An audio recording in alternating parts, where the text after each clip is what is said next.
Brian and Jannelle here on Moody Radio Cleveland. And joining us live, he's a regular contributor. He's also an assistant professor of broadcasting, digital media, and journalism at Cedarville University. Welcome back, Sean O'Connor. Hi, good morning. How was your weekend? Well, it was wet, but it was good, brother. How about you? Yeah, about the same. Yeah. It was a great weekend for a movie, though, I'll tell you. And it looks like we've got 3 faith-based films coming out soon. Tell me about Life Mark. I don't know if I've heard about this one. Yeah, so that's the first one I wanted to talk about because it comes out actually this Friday. So no doubt you and our listeners are familiar with movies like Fireproof and War Room and those films made by the church down in Georgia. So their newest film comes out this weekend. It's called Life Mark. It was, I believe, shot during the pandemic, and they had to be real careful about it, and I'm glad they got it made. But it's based on a true story. This young man who was adopted is basically, his journey to reunite with his birth mother. And so it's it's a movie about a lot of pro-life issues and adoption and family and all those things.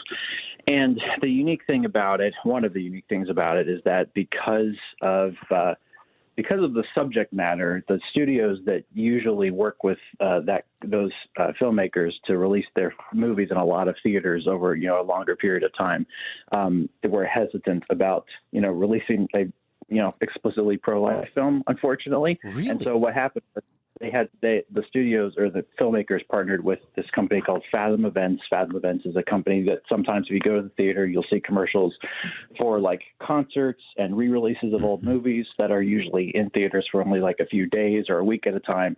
And so they partnered with them to get this special release for this film that starts on Friday in most theaters. I know it'd be most chain movie theater chains in the Cleveland area, Cinemark and Regal and all those. Tentatively only for a week.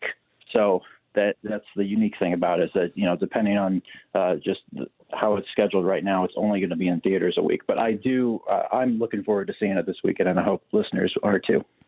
You mentioned about the struggle for certain studios to accept it. This movie's from the Kendrick brothers, correct? That's right, yeah. And they've usually released movies, like I guess in general, in Hollywood, and this is the first one that said no because of the subject matter? Yeah, so they usually have partnered with like Sony's film companies that distribute movies in theaters, and they've been, even the last few movies they've done, they've been in pretty much every movie theater for, a couple weeks or whatever. And for this one, they said, oh, yeah, unfortunately we can't. Sony was like, we don't want to touch that because we know it's a very sensitive issue and we don't want to, cause debate and all those things. And it's just an unfortunate thing. And I know there have been several what you could call pro-life films in the last several years that have had similar situations. But that's when filmmakers need to, pray and be intentional about how they market to certain audiences that they know will support the film and hopefully encourage others to see it as well and maybe think about these issues differently in a biblical worldview. Have you heard whether it's any good? It hasn't been sometimes I get like advanced screeners for these kinds of movies. For this one, I haven't, but I've seen trailers. You can look up behind the scenes featurettes online, and it looks solid. It seems really solid. It's from the Kendrick brothers produced it. The person who directed it is someone who works for the company who directed the feature film they helped make for Family Life several years ago called Life Like Arrows. Did you see that film? I didn't see that one. Yeah, so that came out 4 years ago, and it got a similar release. It was only in theaters through Fathom Events for a couple days, for similar reasons, I think. It caters to more of a faith-based audience and deals with issues that maybe are they can be sensitive for wide theatrical releases. And so that happens sometimes with faith-based films. And I think it's important that, we as Christians, seek those films out and opportunities to see them and hopefully bring others to see them as well. Well, coming up in October, it looks like there's another film coming out, faith-based, Mother Teresa, No Greater Love. Is this a documentary? Yeah, Ron brought that to my attention not long ago. It's a documentary with real footage of her, archival footage that's rarely been seen, and documentary with interviews with her and others who knew her and worked with her.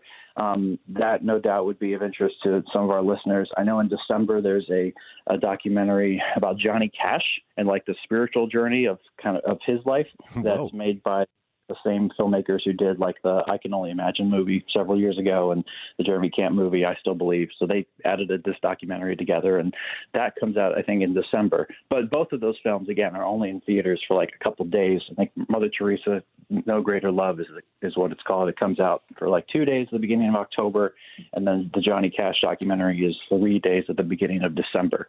So again, it's unfortunately you have to kind of plan your schedule around when the films are in theaters. But I do hope that people are able to seek at least one of those out. Professor Sean O'Connor is with us. He is assistant professor of broadcasting, digital media, and journalism at Cedarville University. He mentioned a few films that are faith-based coming out the rest of this year, and all of them seem to be partnering with Fathom Events. Now, I remember seeing that like in previews a number of years ago, where it's like, oh, you can watch the opera with Fathom Events, which sounded horrible to somebody like me who hates opera. Now, okay, who are they, and what are they trying to accomplish with their strategy? Right. So Fathom Events is this company. It's not technically a studio. They specialize in film distribution in theaters, and what they'll do is special releases of, what you said, concert events and older film re-releases, things like that. Movies that are only meant to be in theaters for, a couple days, a week at most. And so they'll charge a little bit higher pricing and special, screening times. It's like once per day for, a couple days or a week or whatever. And what happens a lot of times, and we've seen this in the last several years, is that a lot of faith-based films that are made for, let's just say, less money than the average Marvel movie. They don't have enough money to sustain, a theatrical release for their film for, 2 weeks or more. And so what they'll do is they'll partner with Fathom Events and just show their film in theaters for a few days. So like last year, we talked on this program about the C.S. Lewis film that Max McLean made, the Most Reluctant Convert. That was a Fathom Events release that was only in theaters for a couple of days initially. And then there was the Christmas with the Chosen film that was in theaters for a couple of days through Fathom. And those are actually really unique cases of they were released that way, and then so many people showed up to see them that Fathom Events put them in theaters for another week or in more theaters, et cetera. And so that's potential, and I think that's why it's important, for Christian audiences to show up for those films, not only to see them, engage with them, hopefully bring non-believing friends even to, just see these stories and have conversations about that, but also to tell, studios, hey, we're an audience, we exist, here's what's important to us, and we will show up for these films. And that's how we get more. Yeah. Now, it would seem to me, as just a layman, that it'd be really hard to make any money at all if your movie's in the theater for 3 days. So what's how is this a win for the producers of the film? Well, I mean, as somebody who goes to the theater, maybe a little bit too much, to be honest. Like, I know that, there are these screening rooms in the theaters, these auditoriums, that on the average time that I go to the movie theater, they are not full. Mm-hmm. But if a film is in a theater, one auditorium in a theater in, hundreds of theaters around the country for only a few days, you essentially narrowed down the audience that would go to a movie, in a spread out 2 week time into 3 days. And so you hopefully are guaranteed, full audiences and more attendance in a smaller period of time.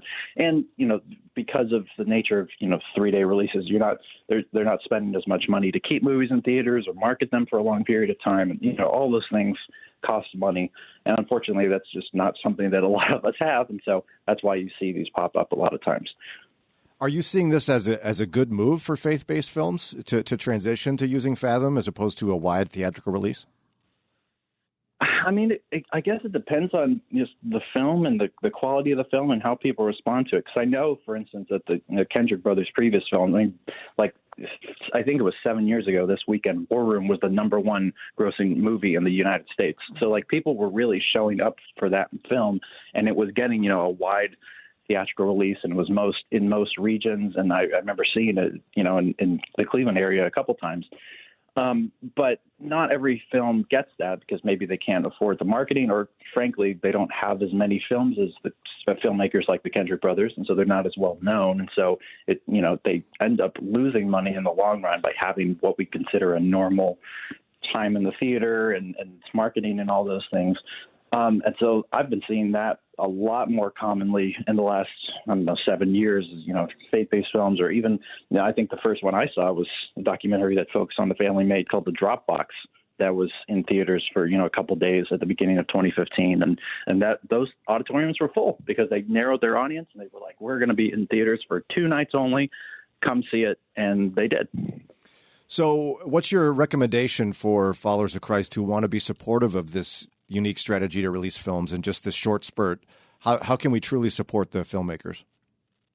Yeah, I mean, I really do think, it's gone in waves over the last several decades of like how Christian audiences see films. You know what I mean? It's like sometimes, we show up like Passion of the Christ, for example. We a lot of churches really knew about that film and responded to it well, and people responded in droves, and that film made hundreds of millions of dollars.